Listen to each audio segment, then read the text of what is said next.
Hi, I'm Roberto Martinez and you're watching Toffee TV.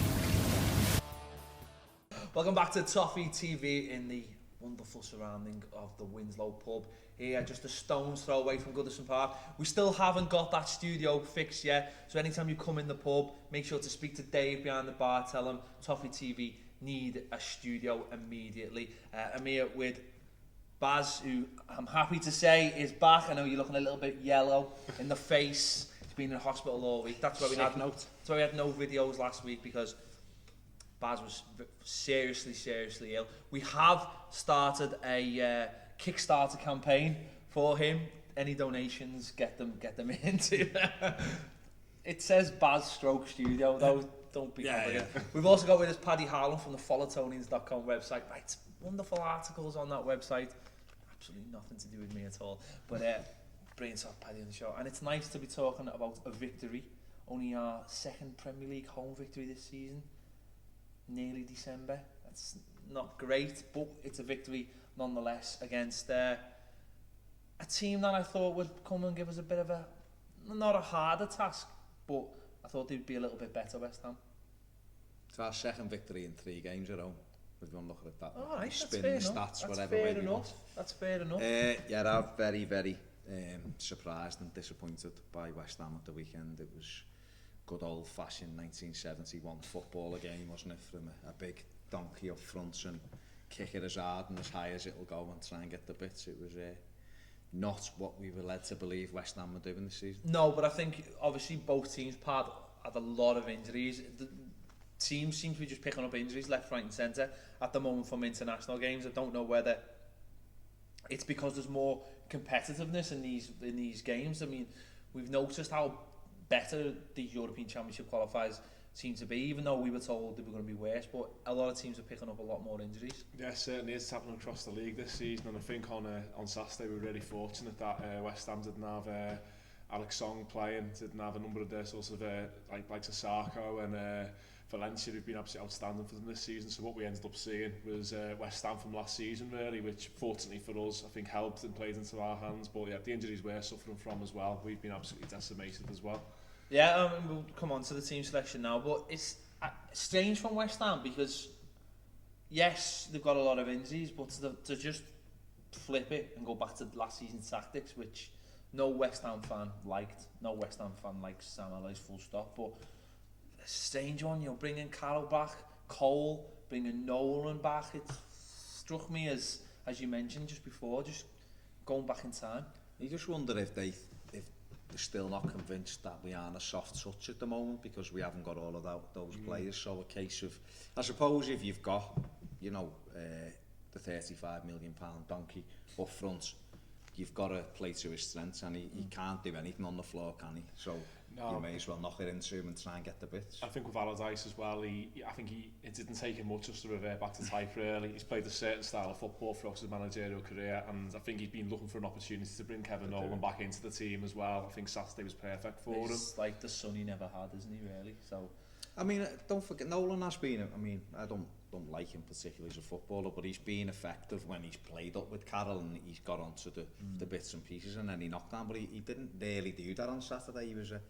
He was just a non-event, wasn't he? Yeah, I don't know. He's just not very good, is he? I think if you're a West Ham, growing up, West Ham always, they weren't always near the top of the league, but they always played nice football and knocked it around. That's what they were renowned for, weren't they? And under Harry Redknapp, they were really good and things like that. And Allardyce has gone there, and they're unrecognisable, aren't they, from a team they were a few years ago. Well, I think he's there for the main reason Allardyce is there is to keep them in the Premier League till he moves to the Olympic Stadium. Yeah. So he's doing a sort of functional job for them, put under loads of pressure in the summer though to make it a bit more attractive.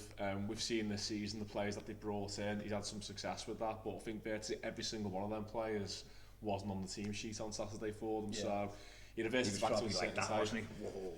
Without talking too much about West Ham, they strike me a little bit like Newcastle. And we know how much we like Newcastle, Baz, but they strike me a little bit like Newcastle. The owners aren't really bothered. They're not bothered about sacking anyone. They just want to stay in the Premier League, and as you just said, get to the new stadium, and then just sit back and count the dough. Promised land, basically, isn't it? Count the dough of new grounds and sex toys. That's all they talk about. Before we carry on, bit of a difference in the fans as well. Got a lot more time for West Ham fans. Let's leave it at that. Yeah, West Ham fans are realistic. And proper fans. I like the kit as well. I think the kit's fantastic. One of the best kits in the league, that. And I used to love when Upton Park had the tight goals, the little Ronnie Goodler score. We've gone very much overboard about West Ham. Yeah. Mentioning Everton's team selection, obviously Osman in the midfield, obviously set a few alarm bells ringing. Bessage left out. Tony Hibbert back in the side playing left back, which I know left a lot of people disappointed. I can understand why he was in the team, especially when you look at West Ham and the physical presence they bring and the fact that they've got a lot of joy from the full-backs this year and using them as the width, very much like Everton have done. But I think what annoyed a lot of people, and annoyed me in a way, is that you've got a player like Luke Garber there and you think, now surely is the time for this kid to be given a chance, and you're going back to a player that a lot of us felt was finished 5 years ago, and you're bringing him into the side to play in a position that's alien to him and almost alien to the team to have a player playing like that on the left. So I think that annoyed people considerably, really. I think personally, I think Martinez went against a lot of the things that he preaches on Saturday by playing Hibbert there. I didn't want Tony Hibbert to play left back. I think he's done exceptionally well at right back this season when he's come in, whether you like him or don't like him. We know what his strengths are. His strengths are defending, and he's an excellent one-on-one defender. He's still a great defender at one-on-one all the time. He's not great with the ball, which obviously hinders the way... A footballer. But it hinders... Well, people do different jobs. It hinders the way we play because our fullbacks, our first-choice fullbacks are exceptional. Last season when we lost Baines, Oviedo came in seamlessly and still give us that up and down, you know, and good ability on the ball. And obviously without Gareth Barry being able to go and sit in there, it was tailor-made for Luke Garber to, you know, good left foot and to carry on that attack and definitely. Yeah, I couldn't agree with you more, Baz. And just think, when's the lad going to get an opportunity? He's had one chance this season against Swansea away. Apparently, you know, he was our better player. I know it wasn't very hard that night. We were absolutely awful, but he was the best player on the park for Everton that night. When's the lad going to get a chance? He's also out of contact in the summer. That's what you know, that's a worry from my point of view because, you know, we've been told he's an excellent left back. I mean, we haven't seen a lot of him, obviously. We were linked with, you know, the now Scottish left back who, you know, had a fantastic game last week. Robinson, Yeah, he had a fantastic game, and we were told Garber was better than Robinson, and that's why he wasn't going for him. So I find that a little bit strange. Also, I found that we just didn't have any balance on the left either because fair enough if Hibbert had been playing with a player in front of him who was just going to do that job, almost like a McGeady type player, open. But the fact that a lot of the time he found Ross Barkley playing in front of him, and all Ross wants to do is go back to the number 10 position. You know, that's all he wants to do, isn't it? And that's why I don't find it makes any sense. You could even put Naismith left side, and Naismith will stay there for you because he just wants to play. He's not interested. But Barkley, you put him in there and he goes missing. That for me is why I find it just silly putting him in there. Well, I think that there is the two, you know, there's the square peg and round hole and all that, isn't it? But I suppose if you look at the actual game, it was excellent doing what defensively what we needed was excellent, wasn't it? I think he was exposed in the first half an hour because Osman and Barkley both went out to that left-hand side, didn't give him any help whatsoever, so Jenkinson had quite a bit of joy in that opening half an hour of the game. But I think Hibbert got to grips with it then and was pulling people over, and after that, I don't really think there was a problem. After that, he wasn't under any pressure and he defended absolutely marvellously for the rest of the game. But you're spot on, without someone, if you got someone in front of your full-back who's going to take the ball off you and go with it, you don't have to worry then as a full-back and go to the halfway line, offer a little bit of support if you have to and just sit. And I think because Ross does want to, he doesn't really want to be on the left, he wants to be in the middle or drifting over to the right, so you were just leaving Hibbert exposed, and someone like a McGeady, Pienaar would have been perfect in that position. I think, like you say, Naismith could have gone and done it. Morales offers a little bit more protection when he's on that side as well. Morales didn't seem to want to play on either flank, but it was good to have him back. I mean, you know, there'd been doubts before the game, but Roberto Martinez is one, if they're fit, they play, because he doesn't bring players back 80%, he doesn't bring players back 85%. They're at 100% when he comes back and he throws them straight in. Yeah. So we always knew he was going to get an hour, I think, and he did all right, you know, a couple of flash points, which we'll talk about a bit later on, but he did okay, but he never really wanted to play out wide. It was quite obvious that he wanted to play as far forward as he could. Yeah, but that's great. The 4-3-3, if it's played properly, is flat three, and then three up front almost, you know, occasionally drifting wide and offering wide positions, and that would work perfectly if your front three are right. So if you had Lukaku sitting in the middle, and you had Morales on one side and maybe Barkley on the other, or Naismith on the other, staying up there in that three, your other three midfielders then have to be flat. Everton didn't have that. I don't think they ever got that balance right on Saturday. I think the whole team selection, I think everyone saw the team, it looked imbalanced anyway, straight away. You know, we're trying to put in too many forward players, I think, and the mid-home midfield balance wasn't right on Saturday as well. Well, on Osman, I think, for me, he was probably playing because he is the only player in there who will go and take the ball off the centre-backs, and that's obviously what Roberto Martinez wants. There's obviously no Barry in there. Besic is not necessarily going to do that, or can you trust him to do that with the likes of Nolan and Noble, you know, getting right up, you know, pressing on as high as he can. So I think he probably thought that Osman could probably do that job better than anyone else, because obviously we've got two centre-halves at the moment that are not ball players, and we don't want to see them as ball players. And it was noticeable every time Distan got the ball, he looked at Hibbert, and Hibbert looked back at him and said, "Don't give it to me." And you know, and every time Hibbert got the ball, he looked at Distan, and Distan probably thought the same thing. Well, that happened early on with Distan plays it inside, and they probably put the score from it early. It was a terrible ball. Yeah, yeah, it was. So we know that. I mean, we're not. You know, we knew it was going to be unbalanced. It just felt like the players that we had in there, we could have used them better. It just, again, it's not even like round pegs and square holes. It was just all over the place. I just find playing Osman, Barkley and Naismith in the same team, no, it was just imbalanced. The three players who all want to play in the same role, and their best roles just behind the front man, really. When you're trying to accommodate all three in the team, then you add into their Morales as well, plus playing a makeshift left back, potential recipe for disaster. And it nearly caught us out a few times in the first half, really. We did ride our luck at times. I thought West Ham kept the ball well and put a lot of pressure. They were physically, I think, a bigger team than us, as we spoke about, and that didn't help at times. They got the better of us a lot of time, but it was a game that was littered with controversy, which I think eventually helped us. That was probably one of those things. It took it from being one of those flat games that we've seen recently, like a Swansea, where nothing really happens. There's no flashpoint. No one gets kicked up in the air. There's no bad tackles, and you plod on. But this game, luckily enough, had a couple of those little gets the crowd going. I mean, in the first controversies, Everton's first goal, which we'll talk about now, and I'm not sure whether we're going to have different opinions on this. For me, Lukaku is well offside, and it should have been offside. See, I knew you'd disagree with me. But for me, he's offside, because I always look at things from if it happened to us, and if that had happened to us, I would have just gone mental. Because for me, he's in an offside position. Brilliant by Ross Barkley, by the way. Brilliant first touch to bring it inside. Doesn't get the shot, gets the shot off, obviously, and it bounces into Lukaku's path. And he does what Lukaku does best, instinctive finishing. You know, we've criticised him a lot, you know, on this show. He's done something that he doesn't do very often, but it's just the right place at the right time, where he should be. So go on, tell me why it wasn't offside. I don't think it was. He was offside when Barkley leave the ball, leaves Barkley's foot. Once it hits the defender, Kevin Nolan come out with probably the worst explanation I've ever heard. It's a block, so it's ransom, so it shouldn't have been allowed. If the easiest way to do this is revert back to offside and go, if you're ahead of the defender anywhere, you're offside. Don't care if you're in the corner flag, you're offside. Once you start bringing phase we don't want to go back to that. I do.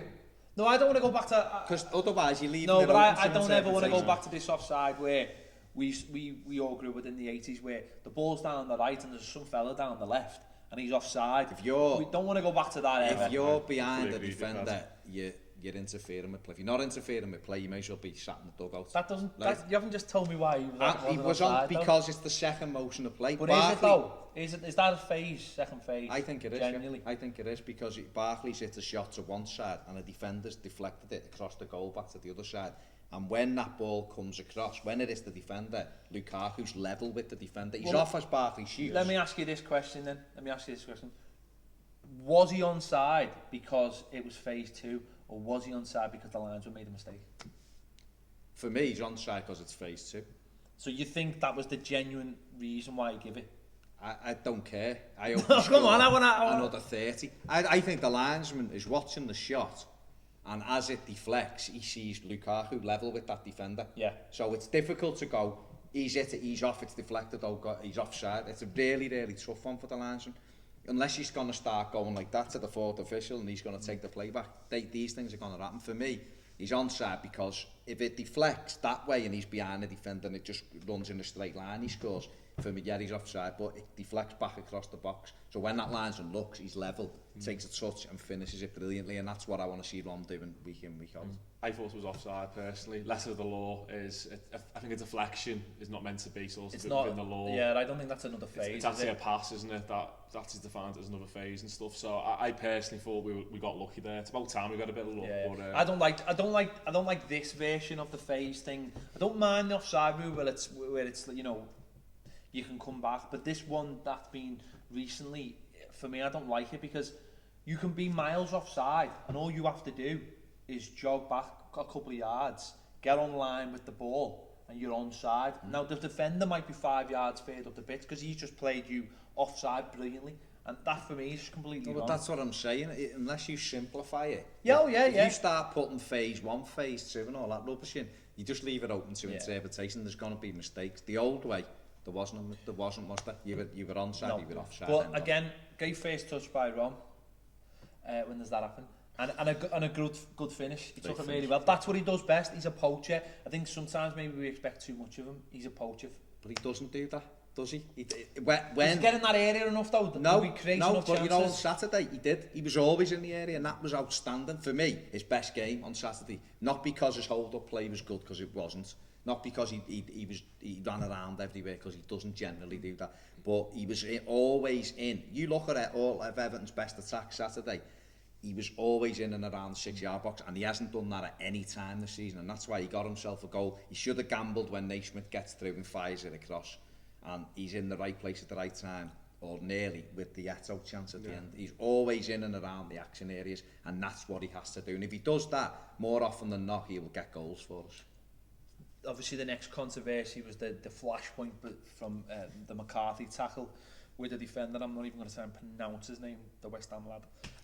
Fatino. Yes. The tackle itself, I mean, if you listen to there's certain people in the media, red card this, red card that, Richard Keys, whatever. Opinion, has he? He has an opinion, yeah. Wasn't it just banter? It was an opinion. At the end they said it's not FIFA's fault, that's what he said. Qatar's sound. Nice goal. That's what he said. Yeah. For me, if you slow it down, actually, right, if McCarthy doesn't win the ball, that would have been a very, very naughty tackle by the other player. Because the other lad, his studs are going to actually McCarthy's ankle. And because McCarthy nicks it first, and I think because he nicks it, and obviously there's this like this scissor action they all talk about, but does that mean it's a red card just because you catch them on the way through?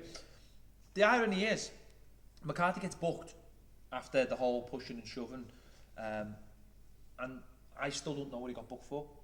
I don't know why he got booked, because he was taken out of the picture by Sylvain Distin, who actually did a really good job of policing all that, because he was going to mess with Sylvain Distin. He policed it really well. And McCarthy got took away, and he never really got involved, and yet was booked. And you're just looking at the referee thinking, but you've took the easy way out, and then he gives a throw. So because it was a throw. Exactly. So what did he book him for? Well, he booked him because that Reed, the idiot, goes and runs 30 yards to do something. It was a normal tackle in the game. It was a normal tackle. He won the ball cleanly. Like you say, he got there ahead of the other lad. You would have done him. It would have been the other way round. You know what I mean? A pair of them, it was just a 50-50 challenge. McCarthy hits him. It's what happens in football, isn't it? And you don't need clowns running after players and getting in the face. And the referee should have seen that. McCarthy really should have just gone down. The minute he put his head on him, he should have rolled around and made a fool of him, because the referee would have had to send the kid off, end of story. And he didn't. He stood up and went back for him. And once you turn and go back to him, the referee sees that as the pair of you getting involved in something you shouldn't really get on. A lot worse went on, actually, around the ball. With that, Collins put his head in a couple of people's faces, and he, in fact, in McCarthy's face. And, you know, he gets away with it. So Clattenburg, as usual, made his own interpretation. Took the easy way out, didn't he? I think the fact that it happened in front of the dugout as well, you got Big Sam probably shouting his big mouth off as well in front of the when the challenge is made, Allardyce doesn't even react. No. Didn't even react. It was only when the players Leeds started running, then he started. It didn't look tidy. I'll give them that. But the whole thing. Clattenburg, I can't understand the way he refs a game.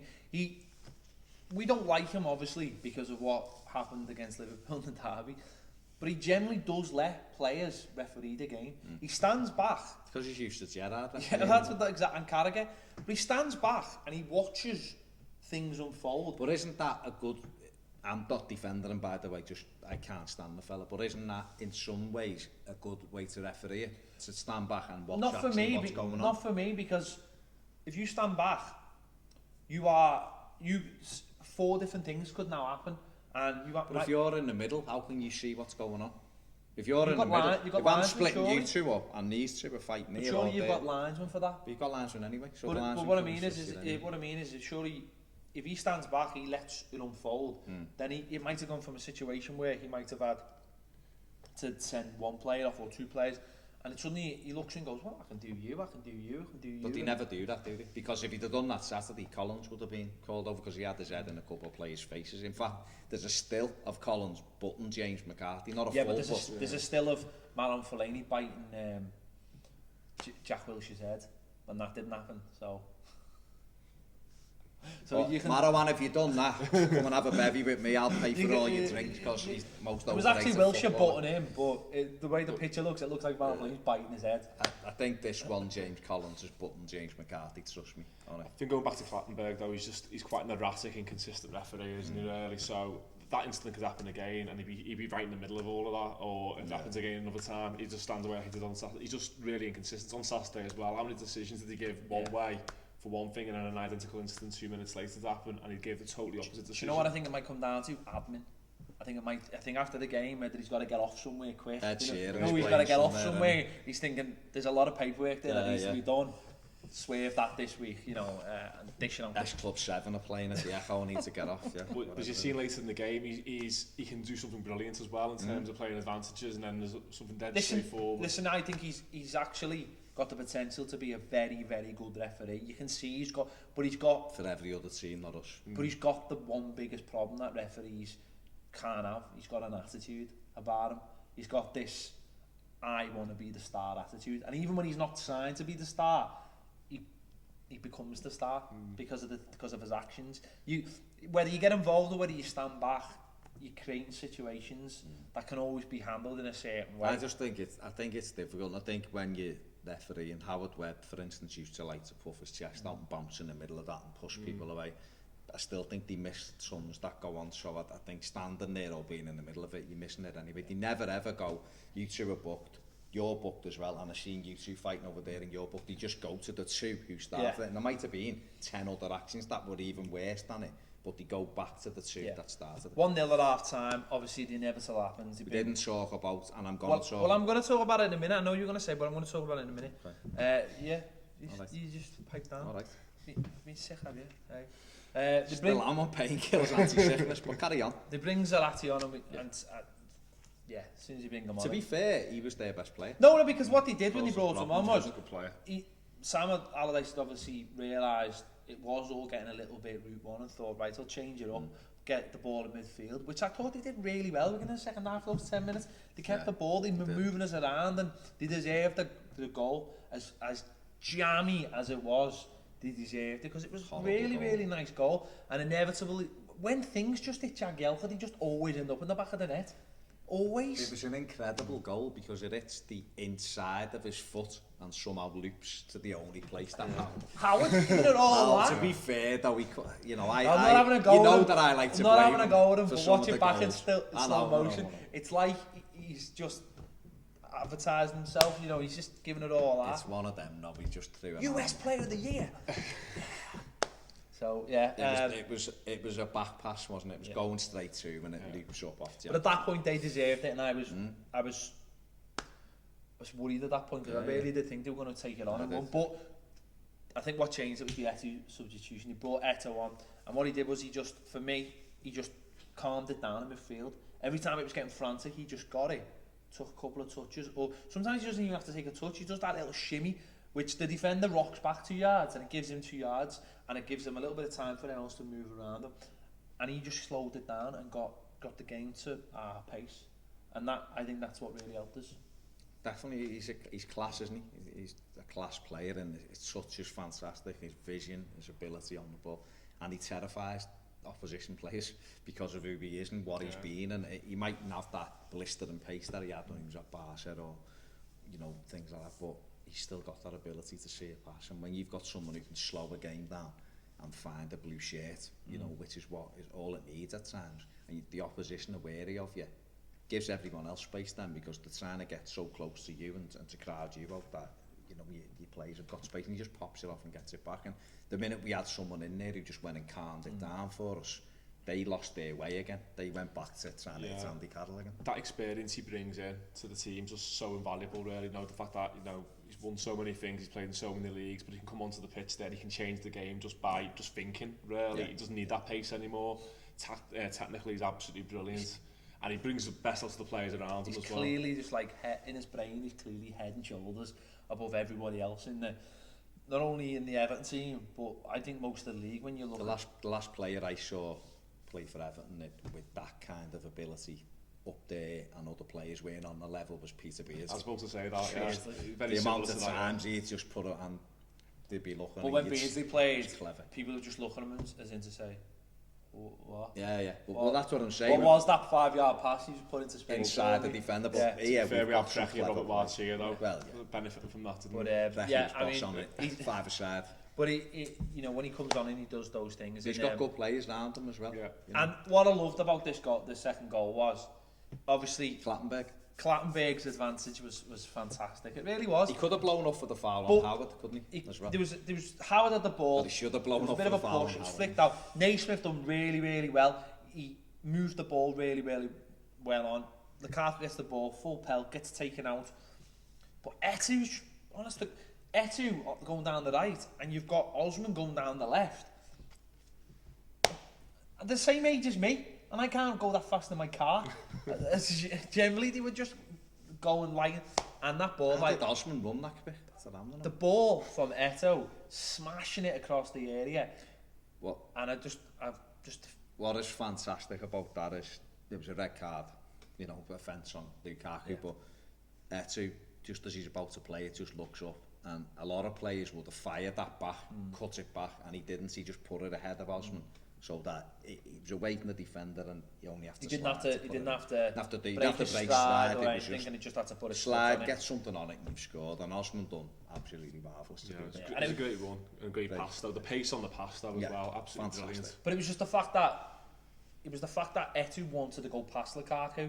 As in, so if Lukaku would skip past that challenge, Eto'o would have still been there, would have been there, giving him, and it's almost like saying, and I know you can do it, but I'm going to give you the option here. And even if the option is to take the defender away, that's where he thinks more than other players. That's when we're at our best. That's what good teams, when they attack in droves, it cuts down defenders' options. Clattenburg could have been such a flashpoint, because that was a sending off, but you can't send someone off if you give advantage.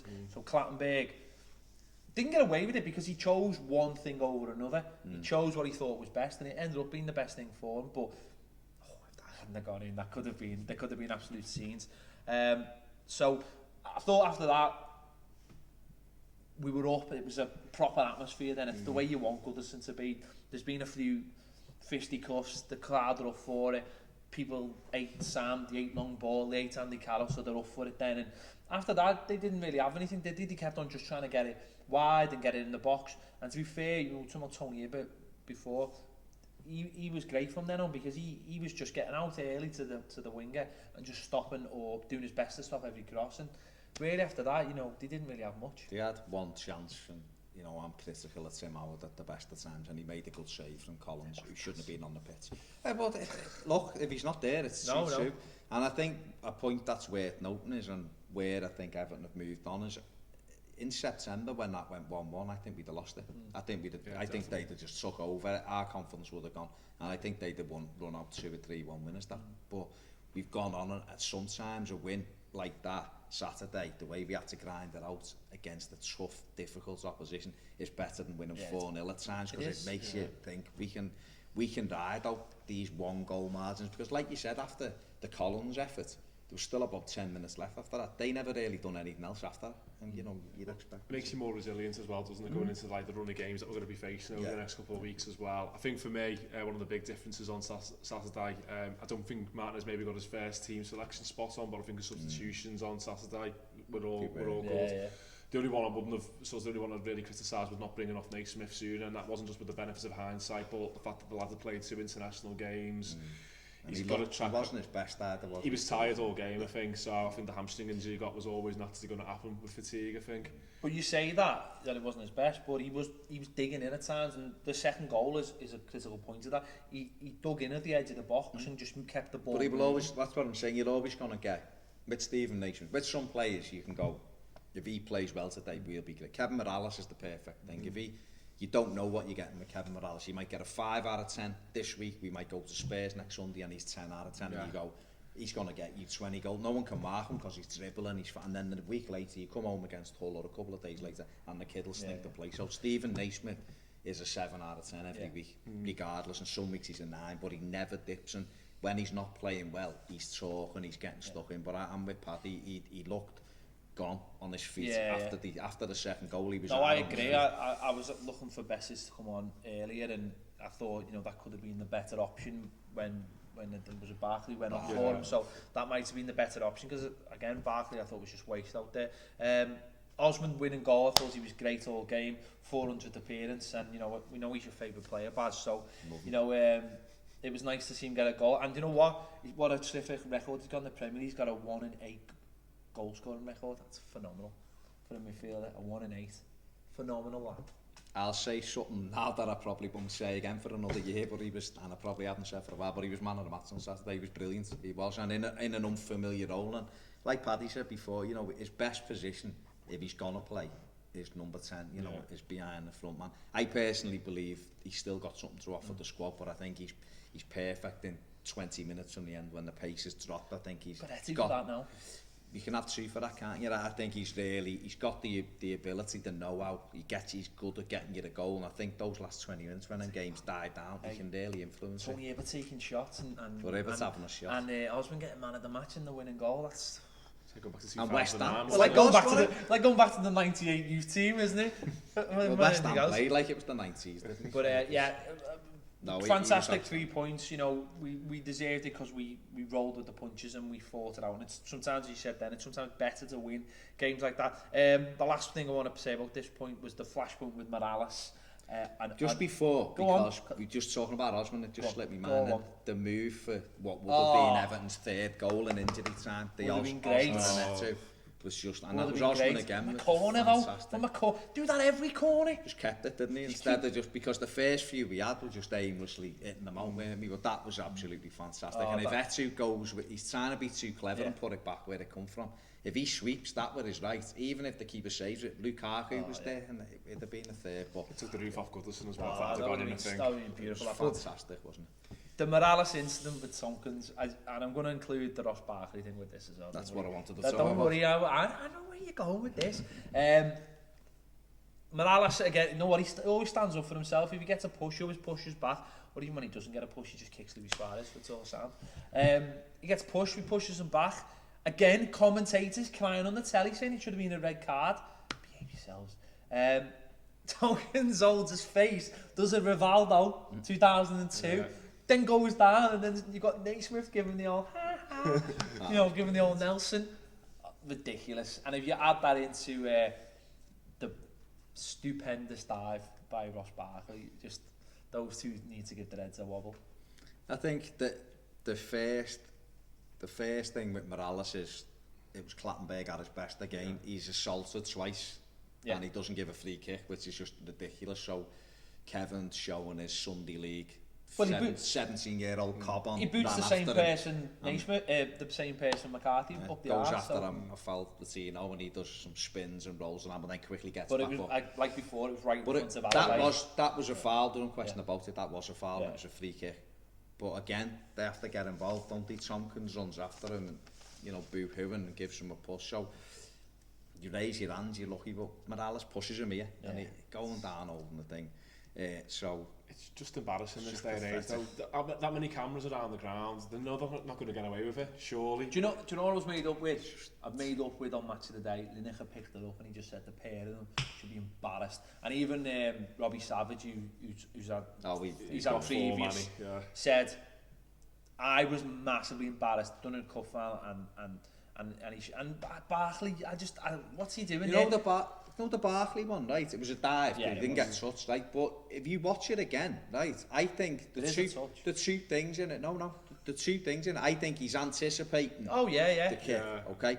But what's really strange about it is, he lands and gets up and starts running. So I don't know whether he's thinking, he's going to touch me, so I'm going to make a meal of it. Realises he hasn't been touched and tries to disguise it by running. Because why would you, if you're diving looking for the free kick, stay down. Why would you No, I understand that. Weird, I understand. Victor Moses done it. Yeah, I understand that point. Like almost like he's expecting it. It doesn't come and he goes, oh, I better carry on. But he shouldn't be going. But I'm at the school where you get fouled, Yeah, you don't. There was one in the Man United Arsenal game where Ashley Young gets out the way of an Arsenal tackle, but he gets out the way of him by doing his normal triple three spins. Now that's not natural. That doesn't make any sense to me.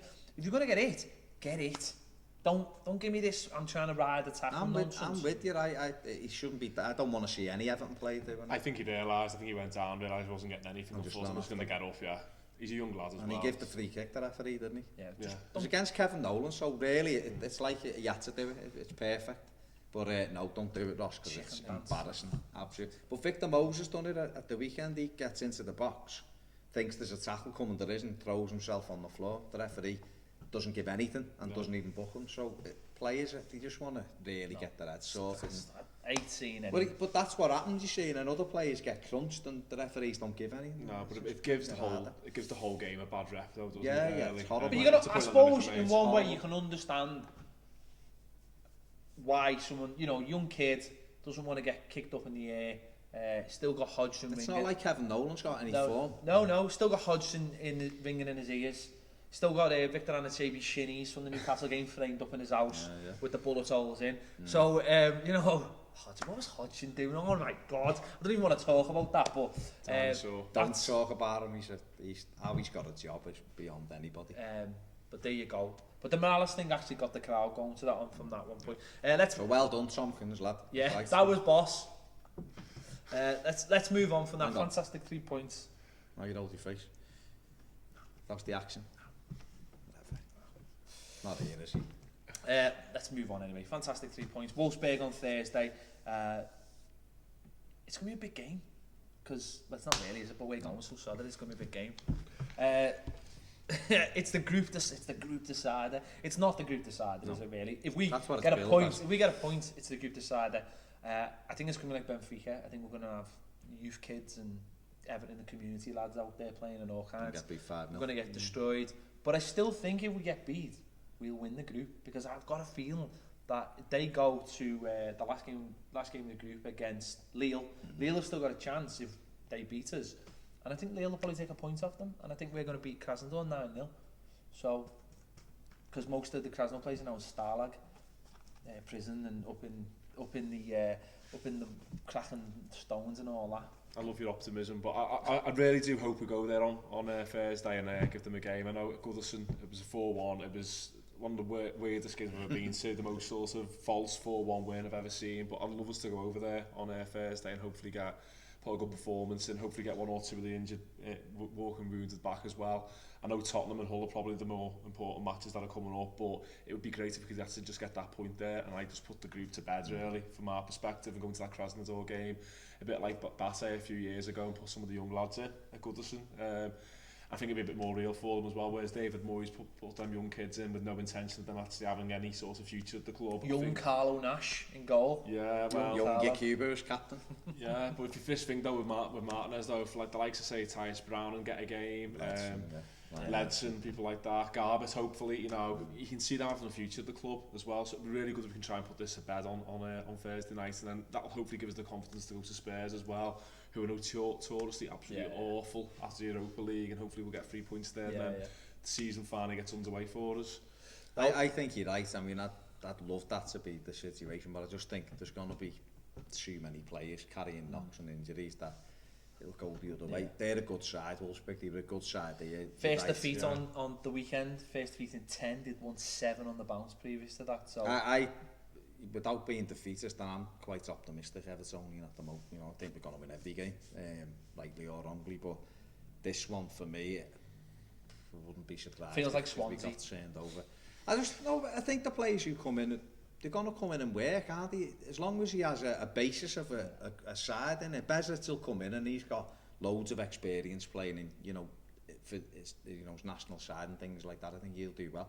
Atsu will come in and he's got to perform sooner. Like he's been good in Champions League for Porto and things like that.